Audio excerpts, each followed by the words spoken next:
make me want to leave the one I'm with, start a new relationship. You, this is what you do. Think about it, really want things to come on with. You make me, you make me. Welcome back to Coffee with Yvonne, a show for creatives and entrepreneurs.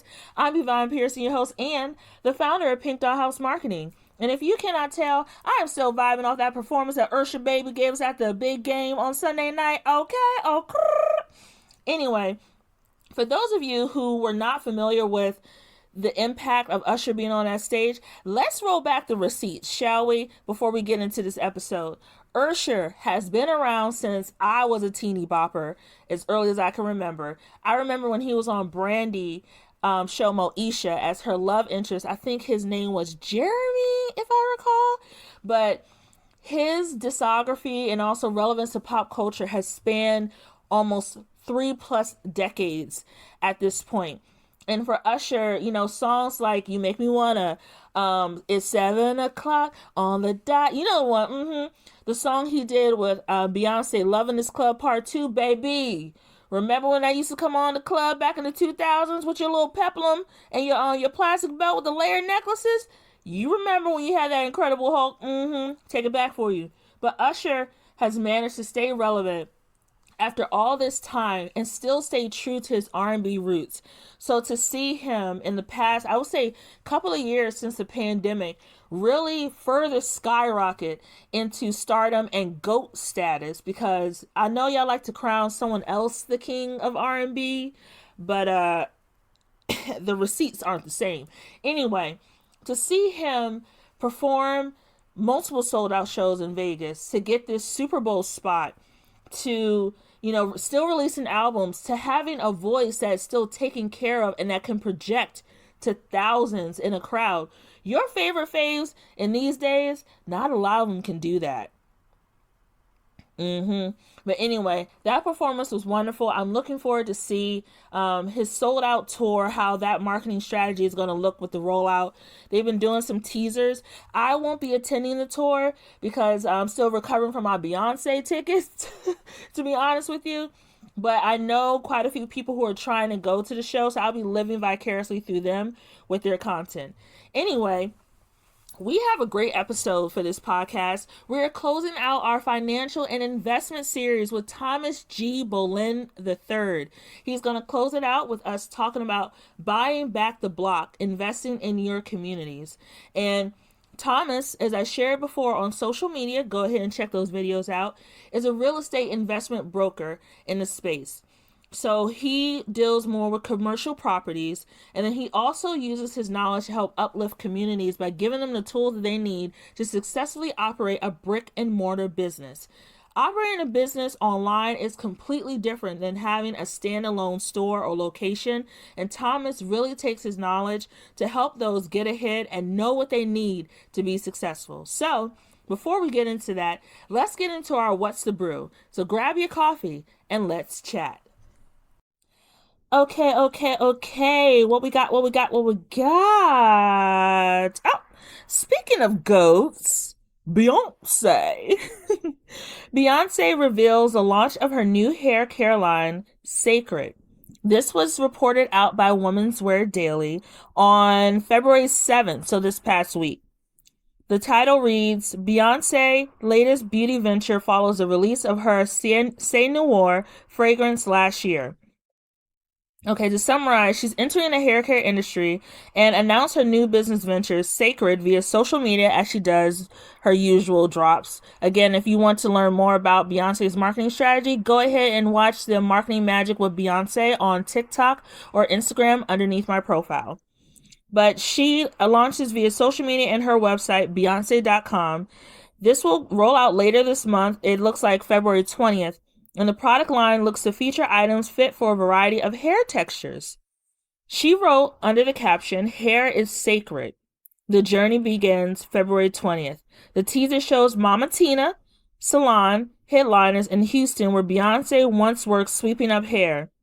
Included in the clips are images of women, including Beyonce's eldest daughter, Blue Ivy, getting their hair washed, styled, and braided.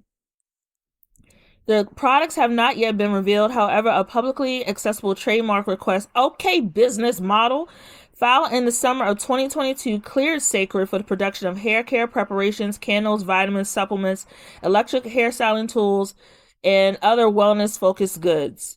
Okay. So this is, to me, is in line with Beyonce's personal brand, and let me share why. I know a lot of people are like, what does this have to do with what Beyonce does in terms of her business ventures? And for those of us who have been there since the beginning, way back with Destiny's Child, we remember how it was always mentioned how Mama Tina owned a salon, a very popular one in Houston. Her daddy was an executive with IBM, and her mama was a business owner, specifically in the hair care industry. So Beyonce did grow up in this space. Also, her lineage includes things like, hairdressing, creating, like, making clothes. Her House of Darion, yes, House of Darion line that she had a long time ago pay homage to that as well. So her entering the space does make sense. What we should note, and I did a little bit more digging to find this as well, Beyonce's mama, Mama Tina, who you should follow on Instagram, she is a vibe. Beyonce's Mama Tina will be leading the efforts with this line. So it's not like she just decided to do this out of the blue. She is actually using the advice and leadership of her mother's knowledge in the space to create these products. I'm already starting to see the rollout happen across multiple social media channels, and she tapped in influencers from diverse and inclusive spaces to help promote the line through their social media channels. If you recall, when the Renaissance tour was happening late summer, there was a buzz about a new product line launching during the tour. And people were speculating that it could be a hair care line because Beyonce, she ain't dumb. She allows us to see and speculate what we want her to. Dropped a picture with unmarked products on the counter of her beauty space. Sorry, y'all, these braces. Of her beauty space. And she was doing her hair. So people started to speculate a hair care line, and they were right. But her team has started creating these rollouts, showing, user-generated content, personalized messages from the queen herself to these influencers and content creators. So this is probably phase 2 in the rollout, and then phase 3 will be the actual product line release. We don't know yet what the price point is, but understanding the queen and how she tends to operate, if the perfume was around $120, we could probably expect to remain competitive in the space for the products to range around $25 to $30-ish for each product. So probably align with the pattern product line, which is helmed by Tracy Ellis Ross. But stay tuned. I'm going to keep up with this story to see where we land and to see what else comes out and if I can get my hands on it. Okay, up next, so we have Issa Rae, and this was reported by Afrotech, but originally shared from Time magazine, in which Issa Rae is on the cover of the recent publication. Mom, hi. Can you get me a copy of that Time magazine if you have a chance, please? Thank you. Oh, and also the cookies from the place we like. Okay, love you. Okay, sorry, I had to put that out there. All right. The title says, Issa Rae says she secured investors for a studio to create opportunities for creators. All right, the article reads, during an interview with Time, the actress and producer revealed a slew of new ventures following the cancellation of her HBO Max show Rap Shit after 2 seasons. Rae is making it clear she is nowhere near the finish line, with a project set in the alternative present on the way, in which she will produce, write, and be featured in addition to a comedy centering on corporate America. Oh, I gotta see that one. Ooh, y'all, if you work in corporate America, if you know, you know. Shout out to Corporate Erin, follow her on TikTok. Anyway, she is making it clear when one door opens, she will open her own, noting the importance of succeeding in the industry, and she wants to be a vessel for change. In the article, she was quoted saying, I recognize that I have to do well economically to be able to make change, she told Time. That's frustrating, that's ugly, but I recognize that money moves things faster, and so much of what I do is with the intention to help make those moves. Looking further down the article, Ray also said, "We have the investors. It's just about locking in on that land. When I tell you we're ready, we're ready. I will have my little stake in this limited plot of land, and I'm going to make sure that I bring in as many people to live on it as possible. So until we run out of opportunities, they'll be good." I love the fact that Issa Rae is not just putting her money where her mouth is, but also recognizing, and I think, remember I spoke about this in one of the previous episodes about how DEI, diversity, equity, inclusion, focus initiatives are currently being scaled back, that were amplified after the protests of 2020, from George Floyd. And I mentioned how it was frustrating to see the limited progress, and yes, I said limited progress that we were making scale back because of the discomfort of others. And that there was an importance of telling our stories, because when our stories are included in the narrative is more complete, right? But canceling shows like Rap Shit, Grand Crew, Southside, that was also on HBO Max. It is detrimental in the fact that these content creators are part of that space to build inclusion, but also you're removing us from being able to be using our natural talents to progress in this space in which we barely see ourselves anyway. So to see someone like Issa Rae not just complain but do, I can't wait to see how she builds this platform to create something that will be as legendary as she is, especially knowing that she understands how the space operates, since Awkward Black Girl is how she got her start in the industry. As I mentioned, Thomas G. Bolen III is my guest this week on Coffee with Yvonne. Thomas and I worked together at my former company for a little over 3 years, and his office was literally right next to my workspace. So I got a chance to really hear him, in action, working with clients. And Thomas is one of those people that not only does it for the culture, but represents himself in such a way that is professional, that is authentic, that is a man of faith who walks in his purpose. And him taking the time to sit down with me over coffee, even though he doesn't drink it, to discuss the impact of how investing in our communities is important for us to obtain that generational wealth, change the landscape of our communities, but more importantly, amplify our businesses and grow them in a smart way so it'll be sustainable. That time was priceless. Get into this interview, this very wonderful and insightful and at times very funny interview with Mr. Thomas G. Bolen III. Your whole government name. But he's joining me today for coffee.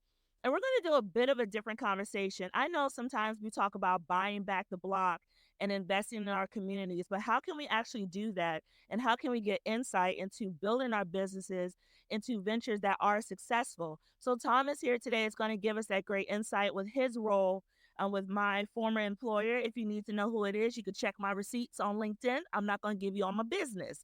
So, before we get started, I'm going to read his bio and give him his flowers that he deserves. So, Thomas G. Bolen III plays an integral role in the day-to-day prospecting, canvassing, and business development of Rappaport's portfolio assets and brokerage relationships.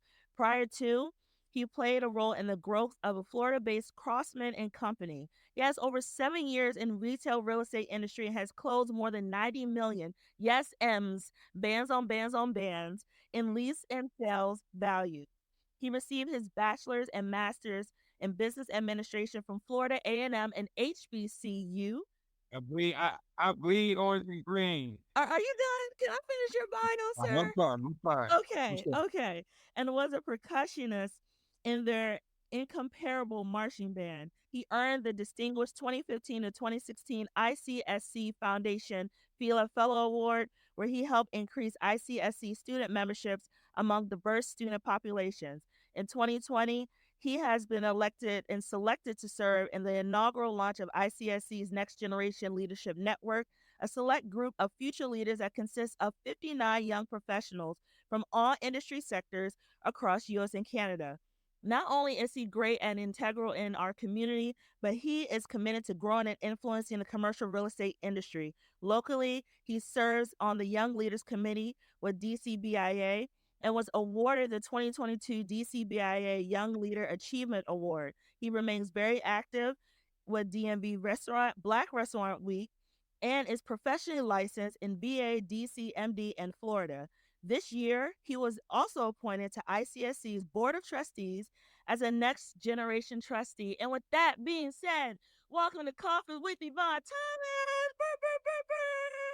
I really hope your listeners understand that this is how you are 24/7. Like this, I see that I sat next to you for many years, and yeah, this is exactly how you are.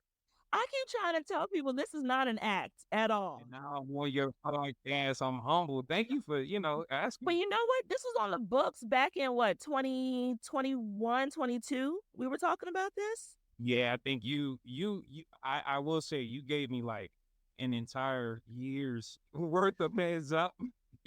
And even still at the last minute, I was like, Yvonne, you think we can like move this up a couple of days? Nope. I got Philly this weekend. But nah, it's good. It's good. I appreciate the invite. Of course, of course. And I'm so ready to get into these questions with you, especially again, as I mentioned, with our community always talking about we got to buy back the block, we got to give back to our communities, but they don't have the knowledge behind it. So you're going to drop some gems today. Can you do that for me? I can, but can we? So, am I supposed to have coffee right now? I just because it's No, because we're recording right now at 5:30 in the afternoon. If I drink coffee, I'm gonna be up all night. I'm in yeah, my that's what mid to I'm late saying. 30s. Okay, I just want to be sure. All right, I don't have no coffee, but I got the tea. I got I got one. Oh, okay, Thomas. I see you. yeah, I you see wow, you wow. So, as a former colleague, as we talked about, I had firsthand view of how you work with your clients to find the right location for their business as a retail real estate agent and broker. But for those who are unfamiliar with what that job actually entails, can you briefly explain what you do on a day-to-day basis? Sure, and so I work in the commercial real estate industry. And my specialty, my core competency is retail. And so there are various product types. You have multifamily, industrial, office, which is not doing so well right now because of the pandemic and people working from home. Um, Housing or the residential side is a component of real estate, but that's not commercial real estate. And commercial real estate is defined as income producing property or assets. And so my core competency is retail, and I serve as a broker, and I'm on the transaction side. So what does that mean? I'm a little bit of a hybrid, and so Yvonne, I serve as a landlord representation or a landlord rep, where I help landlords fill their spaces with businesses, but then I also um, interact with several national, regional, and local entrepreneurs who own businesses, and I help them seek opportunities in space so that they can operate. And so the company, which is one of the largest real estate companies in the Washington, D.C. metropolitan area, Rappaport, we oversee about 15 million square feet of space.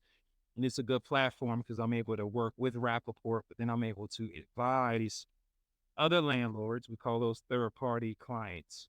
And then I have my tenant representation clients, to which I'm able to help them as well. And so that's what that means. I'm on the transaction side, and I help negotiate, whether that be representing the tenant, negotiating them so that they can lease space or buy property, and then I help landlords negotiate, representing them, pull the tenant into their space so that they can.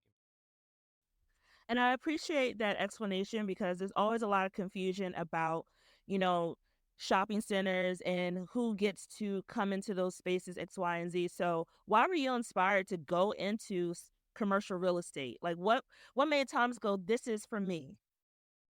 My father was a general contractor, and my grandfather was a residential home builder, but they really worked on the residential side. That was their core competency. My dad did transact, and he worked on a few Denny's, and I don't know if you remember this might have rolled out like early 2000s. like Shoppers and Safeway, they implemented like those locks on the shopping carts that would stop. So my dad was actually one of the first contractors to win um, the RFP, and he secured this RFP and got the work on the East Coast to install that system in the parking lots. And so but majority of his work, I mean that was a big project, but majority of his work was on the residential side. It wasn't until I got to school and I mean finances is what I really wanted to study and pursue. I mean, I thought I was headed to Wall Street. Um but I who is a friend now and still a mentor. He says I mentor him, but he spoke at one of our business classes at the School of Business and Industry at FAMU, and the statement that he made was, "You can own a Starbucks," and I thought that was pretty cool. Um, and I didn't know how any of this stuff worked. I didn't know that Starbucks had a whole real estate team that would go out and look for specific locations that would maximize their profitability. And, landlords could trade this on the triple net market. You can buy a Starbucks at a certain cap rate. All this. I mean, I just saw Starbucks and thought Starbucks is a business and that's where they are. I'm going to go and I'm going to buy coffee. But for him to say you can own a Starbucks was something that intrigued me. And it was different from other CEOs that have come from, you know, um, the other Fortune 500 companies or even Wall Street that would talk about accounting or finance or, trading. This was very tangible. So that makes a lot of sense. So, and you mentioned about African Americans or Black folks were really not included a lot of times in the conversation when it comes to owning properties and owning Starbucks. But for those who are unsure, like, okay, I have my degree, what do I do next to get into this industry? What are the educational requirements? So, I've been in the business now, going on 9 years. We've been at Rappaport for 6 years now. It's crazy. Time is just flowing. And I've seen so many different people in so many different roles serving in so you don't necessarily need a degree if you wanted to transact on the brokerage side. In order to get paid, however, you do need your real estate license. And so whether you're on the residential side or the commercial side, you do have to get your real estate license because the local jurisdiction um, would consider a commissionable event illegal if you didn't have that license. Okay. If you worked for a landlord as a broker and you weren't working for third party clients, technically the landlord can pay you a salary and you can probably get a percentage like a bonus. But anytime there's the word commission and you're not licensed, that's an illegal event. Okay. And so, do you need a degree? It would definitely be helpful, whether it be like a bachelor's in finance, or I've seen people get their master's in real estate and then go get the real estate license, and then they pursue a career as a broker. That's fantastic. Um, and brokers really know their market. Their core competency and their value add is knowing opportunities within their trade area, within their market. And so a lot of times brokers will attend college and they'll move to a market to learn that market, and they'll get with a national platform, and they'll like a JLL or Cushman and Wakefield, and they'll have exposure to different markets, and then they'll decide, right? They'll utilize that large platform. But Rappaport's more entrepreneurial, and so I moved back home 6 years ago. I don't plan on leaving DC because this is where I've been practicing for the past 6 years, and I grew up in the DC area, so I know it. Um, I think those requirements or those factors would probably get you closer to where you need to be to pursue a broker's career. But there's so many other roles. My sister, she went to Florida A&M University. Shout out Lyric Bolen. Um, she went to Florida A&M, and they had a joint program between FAMU and FSU through the School of Architecture, where she got her construction engineering degree, and then went to work for J.E. Dunn, and then went to another firm. Now she works for some sort of construction technology firm. I should know the name of the firm, but um, you know, she's operating in that capacity. She's still in the industry. She's just operating in a different capacity. My dad was a contractor. So I mean, there's architects, there's engineers, there's attorneys that negotiate the leases. There's so many different avenues, so many different roles. But as a broker, that would be my feedback. And you know, it's an art, not a science. I will say that this industry is definitely art. Um, and so I hope that's helpful for anyone who wants to enter the real estate industry. You know, there's multiple avenues. Yeah, that makes a lot of sense because I think now, especially with college being so expensive for many, mostly like minority communities, it may be out of the question, but knowing that you can have a successful career that doesn't have to lean on a bachelor's degree to be successful is a good opportunity for success. Now, for your portfolio, and Thomas, we worked together when we were at Rappaport, but I know it includes both large and small square foot shopping centers throughout the DMV. Those are a lot of expectations you have to manage on behalf of your clients. So, how do you manage those expectations to your clients in order to deliver quality service? What I will say is there's a lot of expectations, not just the landlords that we have to manage. There's community expectations.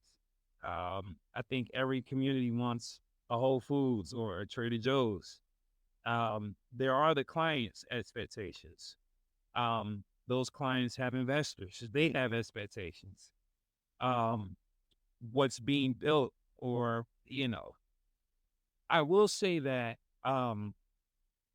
I believe depending on where a shopping center um is is located and within a community, um, not just demographics, but you have political, you have zoning, and you know entitlement factors that all contributes to the expectations. And sometimes it's what's the good or what's the better business decision. You know, the good thing about being a broker, and I had to learn this early on, is we, as much as we want to be in control and we think that we are, we're really not. And our job is to try and pull these two expectations to reality. And being able to do that is an art, and it takes a certain skill set. And I would say managing personalities, managing expectations is all a part of the daily task. It is something that's difficult, but reality is what reality is. And you can't control what it is that you can't control. At the end of the day, it's what's the good business decision. And we provide the facts and we do our best to help negotiate and advise, but it's not our decision. And so I hope that answered your question. I No, it does. It does because I can completely relate to that working in marketing. And when we worked together at Rappaport, I worked on the marketing team. So I know firsthand, I chuckle, but I know firsthand about managing expectations and being in the middle. Yeah, yeah. But and you're fantastic. oh, thank you. Thanks, You're Thomas. fantastic. We love you. But one of the things that I think people miss is that when you have this portfolio of properties, like you mentioned, it's a collaborative effort, right? To get that property from being vacant to filled. So, how do you collaborate with the in house marketing team, AKA the folks who I work with at Rappaport, to develop these promotional materials? Like, what is the process behind that? You know, so recently, and we've had some fantastic director of marketing um leaders here at Rappaport. And the good part about having them um in the roles that they're in is they understand the real estate industry. And so being able to communicate our vision and what we're looking for and what the landlord is looking for, the marketing team's very good at taking that, interpreting that, and presenting that in a package that we can use to help lease space. every asset is different. It's not a one size fits all. It's very collaborative, and there are many ideas. You mentioned expectations. I love that word because every landlord has a different expectation, and it's tailoring those expectations. I wish the audience could see how big your eyes got because you understood dealing with the clients that you had. You had some private, some institutional clients, some that were internal. I mean, it can be challenging, and so it's just finding a way to, again, it's the good business decision. If we have a client that's a little high maintenance and they want more custom design, yeah, I said it, high maintenance, and they want a custom design and they want to show more photos and they want you know uh, I guess their own private website or they want to see social media. Oh, here's an example. What about the client after we send out an e-blast? They want to see how many people clicked on the email. It's just always baffles me how people don't really understand the thread of even something like commercial real estate, how marketing is still interwoven into that work as well, you know? Like it always surprises me. But when it comes to promoting these properties, do you think that you lean heavily on social media to promote your properties or word of mouth marketing, which is still very powerful, or is it a mix of both? When I got into the business, I was trained by a former Marcus and Miller Shack director, and they're known for their cold calling. Have you seen the Wolf of Wall Street? Now you know I see Wolf of Okay, Wall you Street. know, no, um, Wolf of Wall Street, I think is a perfect example. Leonardo DiCaprio is in a small warehouse, and he's on the phone, and he's calling someone, and he's basically like his team's looking at him, and he's trying to sell, whatever the penny stock was, um, and he's getting closer and closer and closer and closer, and then he sells it, and everyone's like, yeah. That's a form of cold call, and that's how I was trained. I was given a desk and a phone, and I was told to walk up and down Orange Avenue in Orlando and basically track the date that the building was sold, if it was recently sold or not, all of their numbers and address. That's how I was taught. And so I do believe in marketing. I think marketing is fantastic. Social media, I use social media. Not as much lately, but I think it's a both fan. I think it's marketing, but I also think it's cold calling. You going out and you prospecting it. And prospecting is actually would encompass several tools that a broker will use to execute or get to a lead generation so that you can close a deal. And so I believe in cold calling and warm calling. I believe in using family and friends to make introductions. Using your community is really the first layer sometimes as a new broker um, to prospect and secure a lead. But it's marketing, and And it's hustle. yeah, it's hustle. Yeah. Yeah, you gotta hustle. You Yeah. gotta hustle. Now, Thomas, for those who started like their business, a lot of times they're starting at home, right? And they want to transfer to a brick and mortar location. I know you get these calls a lot of Oh, people like, God. I want to open up a business in this shopping center. We're going to bring in millions of dollars in our first year. But realistically, what are the first steps that they need to take in order to successfully open? So, can you share a bit of insight? The call that I dread the most is the entrepreneur that's operating at home, and they call me. It could be a shopping center that I lease, and they say they want to move. They want to open up in a brick and mortar location, and they ask what the rent is. So before I give them the rent, I ask them one simple question: do you have a business plan? And you'll be surprised at the number of businesses that call. that want to open up a brick and mortar location that have executed a business plan. The businesses, and we get calls daily. I'm on the phone. We have people who we work with here internally that help source phone calls or help the brokers out a little bit. Miss Pearson, 1 out of every 10, maybe we'll have a business plan. Maybe.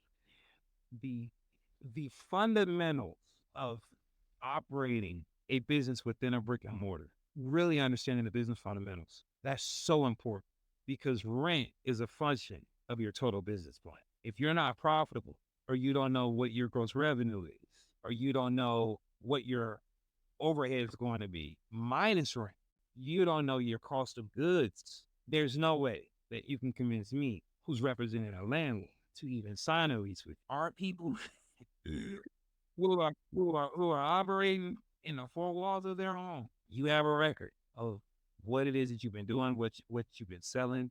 Put that on paper. It'll make it easier. It'll make it easy. Okay. Okay. Because that can be frustrating because I know, and I've overheard some of those conversations before because our spaces were right next to each other. And I know it can be hard to tell them, look, you're just not ready right now. Get these things together. Because I hear you giving advice through like the office door and you're telling them what they need to do to get ready. Sometimes they take the advice, sometimes they don't. However, it is not up to the broker or the real estate agent to hold your hand essentially through the process of getting your business together, right? Right. And honestly, my fiduciary responsibility, Okay, yeah, SAT my words. What'd you say? fiduciary, Fiduciary? my my Fiduciary. my fiduciary responsibility is to who I'm representing. But hear me out. We don't put family. We if I do my job right, the idea is not to put a family business into a shopping center. We don't do deals just. I don't want to do. I don't want to do a deal just to get paid. We want the business to succeed, so that they continue to pay rent. It's bad business to put a family business into a location because you want a commission. And I think that's the difference is the integrity piece. And that's the feedback that I give small businesses, entrepreneurs who are operating out of their home. Listen, if you don't have a business plan, go create a business plan and then come back and let's go through the math. And honestly, that's led to tenant representation clients because now I've built trust, even though they called on one of my assets. I've built trust between that entrepreneur, and if they do it right, they can open up multiple locations. And it's not just a one fee, it's a multiple transaction, multiple fee over the course of several years due to a relationship. And that's very good because they're showing that you have integrity in the work that you're doing, which is very rare no matter what industry you're in nowadays. Now, you do have experience because I've seen it firsthand as well, working in underserved communities like here in the DMV area, specifically those, and you know which one I'm talking about. That are food deserts or lacking necessary resources, right? Through your work, how are you helping to bring change to these communities? Because again, I've seen it, but I need you to tell the people the brother who's behind a lot of that stuff is not the person that you don't see you on a day-to-day basis. So can you tell them what you're doing to bring change? I mean, I'm more than happy to talk about Skyline Town Center. Okay, I blinked it out. I didn't say the project. And I say underserved markets. I mean, I work in Prince George's County where there's a lack of full service restaurants. I think DC as a whole right now, CBD, Central Business District, struggling because of the mass exodus of businesses and residents that moved out due to the pandemic. But east of the river, it's really urban suburban, so there's more density. There's people that can help support the retail, and that's important too because retailers will not just go to a location just to go there. They retailers view a location as whether or not it's a good business opportunity or or not. They want to become profitable. Skyline Town Center was a 17 plus year project that Gary Rappaport he was awarded this RFP, and he's worked with the district to basically build and create what I would consider um, a now residential, was just pure retail, but now with the partnership of WC Smith, a a a mixed use development project that was definitely needed for the Hillcrest, call it Ward 7, Ward 8 communities. We executed the first Lido deal in over, well, it was the first grocer in over 12 plus years.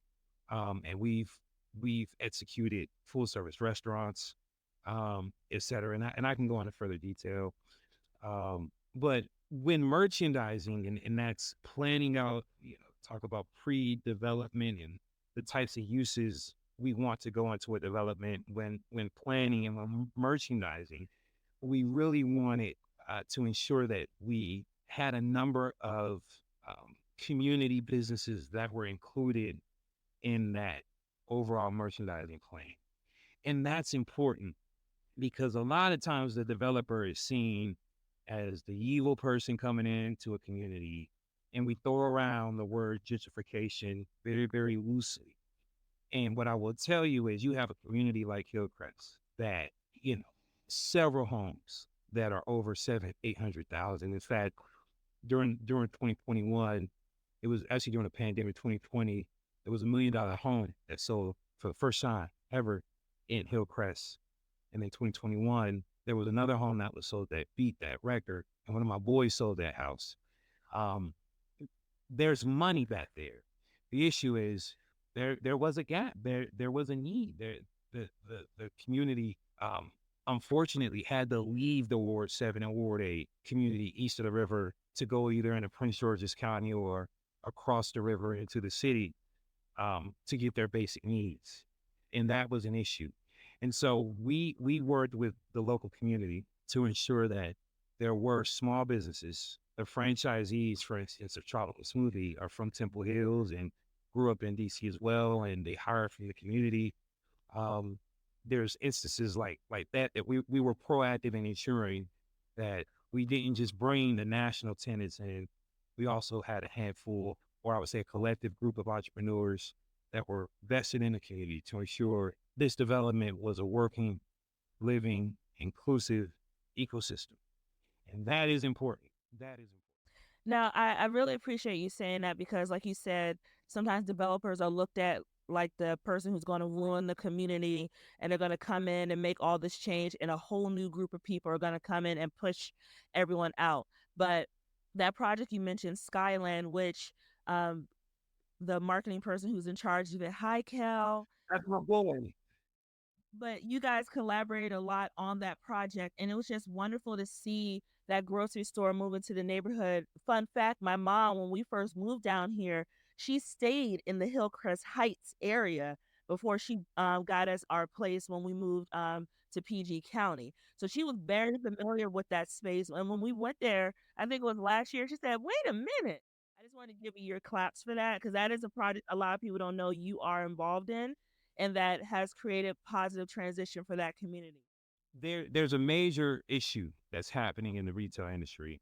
I was just with the board of trustees a couple of weeks ago in Minneapolis, and one of the major topics, organized retail crime is it's $100 billion industry.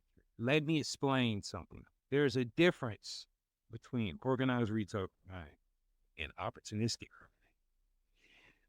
Unfortunately, our communities face both. This is someone who either needs baby formula, someone who's going in to their grocery store and buying basic or stealing basic needs because of a need. But then there's also organized retail, right, where there's a group of individuals who aren't being persecuted because of a certain minimum. They've capped, if you go in and you still a certain amount of items or goods, and it's under a certain amount, it's very, very hard for that person to be persecuted. But there's someone at the top that's actually taking these goods and putting them on boats or selling them on Amazon through third-party distributors. That's why there's certain products you can go on Amazon and it'll be the same product that's discounted. This is by a third-party distributor. It's hitting the bottom line. And so Target recently announced, for instance, that they're closing 9 locations. And I personally know that there's some locations that Target wants to open in certain communities. The issue is you have this crime issue. And so I will say this because I think it gets complicated when you start to talk about organized retail crime and how that affects certain retailers in African American communities for specifically, because I know that's a topic that you want to discuss. If the pharmacy in a certain area is the only pharmacy that grandma can go to get a prescription, and that pharmacy is battling organized retail crime and opportunistic crime, at some point they're going to close that pharmacy, and grandma won't be able to go get her prescriptions. You're right. You're right. And I've seen there was a post today on Washingtonian problems. For those who don't know, Washingtonian problems is our equivalent to the shade room, basically. So I saw that the CVS off of 14th Street was cleaned out because of ORC, organized retail crime. And to Thomas's point, it's disheartening because we know firsthand that these stores and locations are looking at their loss prevention numbers and they're seeing their loss prevention numbers increase. After a while, the loss prevention numbers are going to impact the profit, overall profit that the business can make. And when the business is losing money at a rapid pace based on the loss prevention bottom line doubling or tripling, they're going to pull out of those areas. And now you don't have a CVS. Now you may not have a place where you could go get, good groceries or organic produce at better grocers or anything like that. Now you're left to just a corner store option where you're going to have to feed the whole neighborhood off of the corner store. So those things are important to mention because I think people have a skewed point of view when they think, oh, Target can't afford it. CVS can't afford it. After a while, CVS don't want to be paying for your organized crime needs. Like, look, I'm gone. I'm out. Right, right. And unfortunately, it's a complicated issue because when you say you want more parameters around organized retail crime in the African American community, I believe without the proper education, one might interpret that as pro police. And there's some complexities around that topic in the African American community as well. Mm-hmm. And so I'm in the middle of a crossroad where I'm doing my best to try and educate both sides to figure out how we can continue to advocate for more opportunities within the African American community. As a community, we need to do a better job of ensuring that we're supporting the businesses because I see firsthand how difficult it is to get certain retailers into certain communities. And when they're there, we have to support them. Gentrification is a whole separate issue, and we can talk about that. This is not gentrification. This is economic development, and this is making sure that grandma can get her prescriptions. There's a difference. And so we can go into further discussion about that, but it's a complicated issue, and the organization that I'm part of, even during the Congressional Black Caucus, we sponsored one of the key legislators party who was instrumental in ensuring that you know the caucus is aware of what's going on, and it's just it's more awareness, and I think it's a topic that we should definitely discuss.